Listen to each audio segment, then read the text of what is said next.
So I guess not everyone knows me. I have a couple of friends in the room. I guess 3 or 4 of you I've known before. But my name's Babe McLaughlin. I'm one of the co-founders of Brink. I wear this because it's free advertising.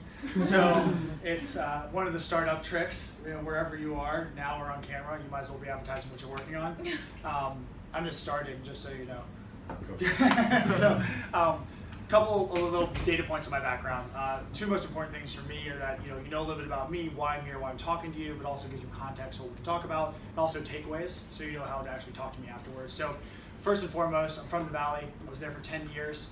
As you can tell, I'm not really in a suit or dressing up. I've always been in startups. So even when I worked at Apple for 6 years, over 2 different times, I was running and building their startup channel. So I've never really done the corporate thing before, so maybe don't ask me about that. I think it's more of how do we utilize the big companies in my head to help support innovation. So that's really where I get excited and why I went to Apple twice, because I was able to actually build a channel that helps support innovation around the world. So you can think about my customers, my mentors, my friends are the people you probably have heard about in SF. So the founders of Dropbox or Square or Twitter, these are all my customers. LinkedIn, these are all people I've worked with for a long time. Airbnb, like you name it, we've worked with them. And that was really where I learned. That was my 20s. So I cut my teeth in San Francisco, learned everything that I thought was the world, and then I moved to Asia and just got my ass handed to me. So it was a really big rude awakening for me, and I moved from the digital world, which is purely online, and that's what SF is really known for, to the physical world. So now I do hardware. Who here's ever heard of IoT? Anyone? Oh, wow. All right, my audience, fantastic. So this is really where San Francisco, for me, merges into Asia. So we created Brink as a platform to support physical innovation. So we've been at this around 3 years. I've worked with almost 50 different hardware companies. 20 are in my portfolio. My personal portfolio is about 30 different companies right now, and that's everything from big B2B SaaS companies to drone technologies to food and beverage. You name it, I've got holdings in all sorts of types of companies. But Brink explicitly focuses on IoT. So why do you leave San Francisco and all the nice life and the nice food and the nice air quality, obviously in Hong Kong, not a great day, all the organic food, the surfing, the rock climbing, the biking, all the things that I used to like to do that I don't do in Hong Kong anymore. I go to the gym and work and that's about it. But ultimately I left because the physical revolution was really happening and I saw the early precursors of that. The physical world was becoming connected. So there's only a couple of opportunities in a lifetime. For me, I was too young to kind of get on the 2.0 and the mobile revolution. A lot of my friends now that are 5, 10, 15 years older, they nailed it. So like the founder of StumbleUpon, who also founded Uber as a friend, so he crushed it. And then there are people that founded these companies that I wish I could have thought about, but I just wasn't, I was too young, I didn't know anything. I've had my own companies before, we've sold one, I've lost one, so I definitely know the pains of both sides of that. But I saw this trend, and that's really why I left my comfort zone. I left San Francisco not because, I'd never been to Asia a day in my life, seriously. I moved one-way ticket, never having been to Asia, period. But I saw so clearly that opportunity was coming. So my wife and I said, well, you know, when are you gonna do this if not now? So at 30, we just got up and we left. And so Brink wasn't some master plan, it's been an evolution, one foot in front of the other. But it just so happens that our opinion, I'd love to ask you guys too, is we actually think that every object in the physical world will eventually have a sensor. And it might be active and it might be passive.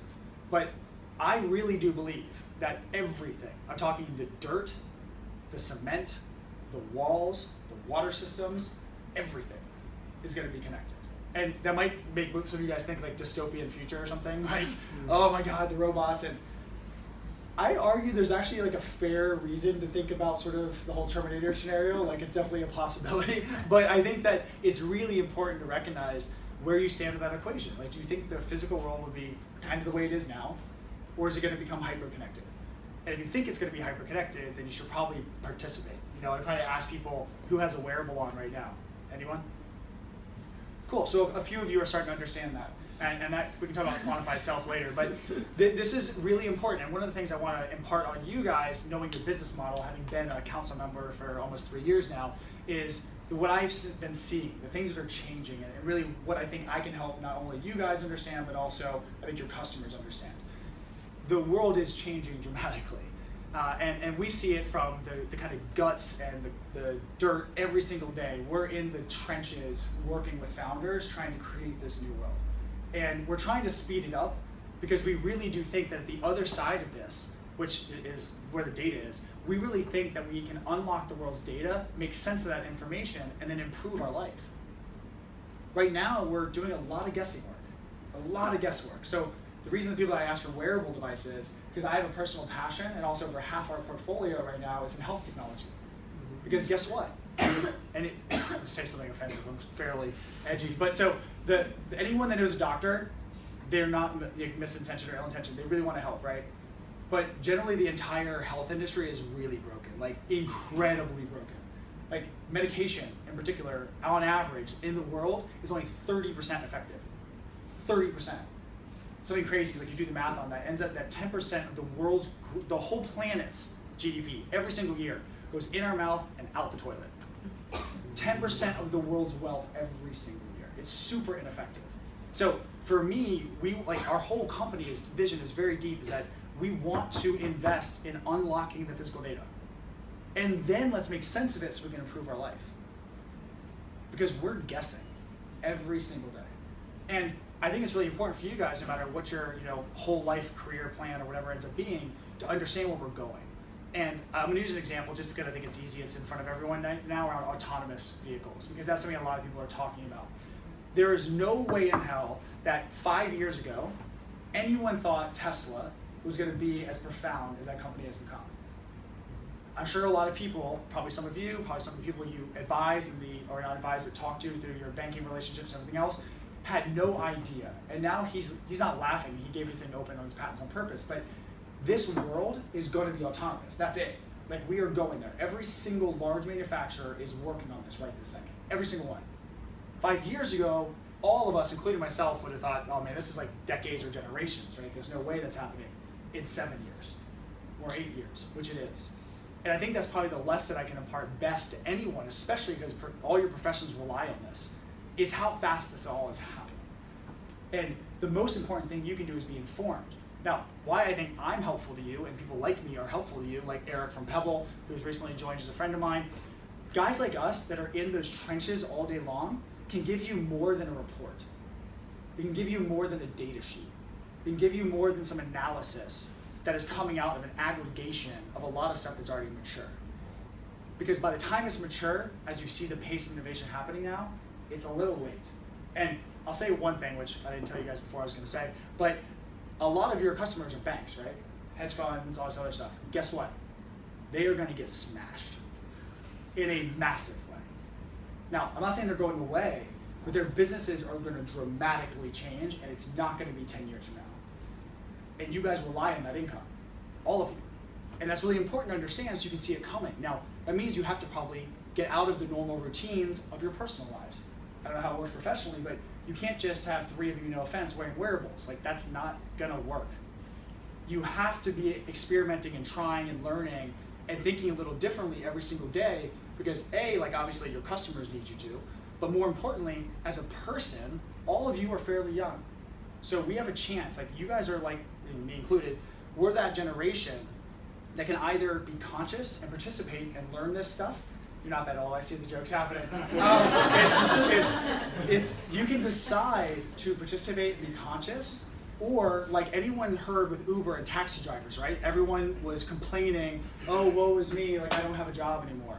Cool, guess what? No one owes you anything.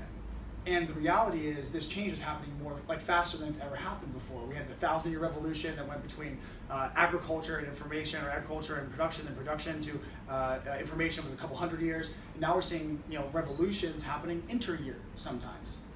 The challenge with that speed and that rapid change is that we all get caught. And again, going back to, no offense, like I don't feel bad because it's your responsibility. It's not the government's, it's not your corporation, it's not your boss, it's not your mom, it's not your dad, it's not your sister's fault. It's your decision to do what you want with your life. And if you're not participating and actively looking at what's coming, I promise you, you'll be surprised. We'll be the first generation. Early, late 20s, early 30s, late 30s, early 40s. We're that group of people that's had the information. That's had the entire world at our fingertips. And no offense, like you can't read the New York Times or SCMP or BuzzFeed and think that that's enough anymore. That's not where it's happening. And I think that, I don't know how many guys like you or me you have in this ecosystem, but I think you should be signing a lot more of guys and girls like me. Because I'm learning, because I've looked at over 1,000 IoT deals in the last 3 years. I have a database of 5,000. Now, not all of those are companies. Some of them are just concepts. Some of them are ideas that have failed. But these are people that are out there putting themselves out there trying to figure this stuff out. These are people in universities and researchers and other people that are trying to crack these codes and speed up innovation. So just think about what you're doing every day. And also think about like your day-to-day life here too. I think it's really important to ask yourself, what are you doing? And that's not GLG, that's everyone. I think it's an age thing. Because you're either going to be on the side where our parents are going, oh, like, hey, honey, like, how do I, call on Skype? Or how do I do, like, you're going to be that version for our kids, right? Like, it's going to happen. Or you can be in it and trying to learn stuff every single day and not just kind of cruising through. And I don't mean to be too hyperbolic, although I naturally am, it's something that I really don't think our generation is taking seriously enough. I think that, our parents' generation, they're going to get away with it. Fine. They're going to coast through. If they're in their 50s already, they're going to keep making money. They're going to retire. It's going to be okay. People in those 20s, 30s, 40s right now, we're going to be working for a long damn time. And if you think that what you know now is going to keep you relevant in 10 years from now, you are delusional. And trust me, your degree didn't matter. Sorry. None of us are super specific anymore. So this is really important, and that's why I want you guys. I could stay here for hours. Like, I'm happy to talk to you guys. I live here. I really want to help. That's why I work on all these online platforms like Ask Whale. So if you want to talk to me online, I will answer any single question you want with a video response. I'm on Twitter like it's religion. I want to try to give that information back because I think you need it. Like, I'm lucky enough to be in a position to sit at that cross section every minute of my day working on new concepts and new businesses, new technologies, and I get to learn professionally. I think you guys at GLG have an amazing opportunity. Like, it's crazy the experts you guys have access to. Not me, I'm probably like the least of all this, but I think you guys have volumes of smart people, both your customers and your experts or your council members. Think about like when I do these sessions with your clients, I learn just as much as I give. I usually laugh at these lunches and these meetings, I'm like, I should be paying you guys because I'm learning so much talking to your customers. We'll so, work on your rate. Okay, thanks. I just dropped it $100. No, but I really do mean that. Like, you have to get yourself in a mental gear to learn. Now, if you want to talk about specific things, like some particular verticals I'm very versed in, obviously when it comes to physical innovation, I'm in it all day long. If it has to do with health technologies, I'm in it all day long. I run the Quantified Self chapter here in Hong Kong. I have cards if you guys are interested. Anyone that cares about their health and wants to learn more about it, we have meetups all the time. We try to better understand the information that our bodies are telling us and take our health and happiness into our own hands, because although our doctors are well-intentioned, it's sort of not working. And when it comes to anything in Silicon Valley or the startup world, I've been doing this for 14 years. I have over 30 portfolio companies. I'll probably have 50 by the end of the year. I'll probably have 100 in 2 years. So I see a pretty big cross-section every single day. So I don't think I know everything. One of my kind of personal tricks is what you guys do. I actually keep a lot of my expertise in my network. But the reality is I can get them tomorrow morning, or in 5 minutes I can have that information from the top person. And that's how I kind of scaled myself. So if I don't have it, I'll be honest, I'm not going to say fill out your form and say I can totally take this call, no problem. It's like, actually, I don't know. Like, here's someone that's better, and sign them up, as part of the council. But I really do want to be a resource for you guys. I kind of fell off the radar the last couple of years building my company. So I'm back. Love to be more active with you guys and support in any way I can. I know you guys have been doing really, really cool work, and I definitely appreciate Evan inviting me back, because it's been a few years now, actually 3 years since I first did one of these. And I'm here for you guys, so if I can answer any questions, would love to now or later, but happy to rap about anything you guys want to.